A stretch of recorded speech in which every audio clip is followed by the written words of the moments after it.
आहे petrol diesel दरासंदर्भात। देशभरातील petrol diesel दर हे 2 रुपयांनी उतरलेले आहे। सकाळी 6 वाजल्यापासून नवे दरपत्रक लागू झालंय।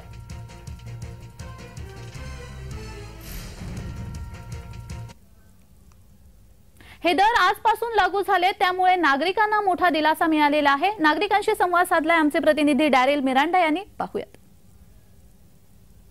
आगामी लोकसभा निवडणुकीच्या पार्श्वभूमीवर केंद्र सरकारकडून पेट्रोल आणि डिझेलच्या दरात 2 रुपयांनी कपात करण्यात आली आणि आजपासून हे दर जे आहेत ते लागू झाले आहेत। आपल्यासोबत बोलण्यासाठी काही सामान्य नागरिक आहेत, आपण त्यांच्याशी संवाद साधूया।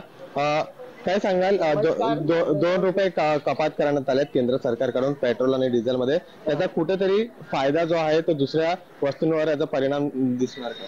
नाही, पेट्रोल डिझेलचे भाव कमी झाले की त्यामुळे ट्रान्सपोर्टचे भाव पण कमी होतात आणि त्याचा परिणाम इथं जे काय आम्ही वस्तू विकत घेतो त्या वस्तूंवर होतो। म्हणजे आता ट्रान्सपोर्टनी भाज्या, फळं वगैरे इतर सगळ्या गोष्टी येतात, तर ट्रान्सपोर्ट कमी झाला की नॅचरली या वस्तूंचे भाव सुद्धा कमी होतील असं मला वाटतं आणि ते स्वागतार्थ आहे की भाव कमी झाले तर। आम्हाला सामान्य नागरिकांना महागाईचा फटका बसतो, पण हे आता भाव कमी झाल्यामुळे इतर वस्तूही कमी होतील असं मला वाटतं।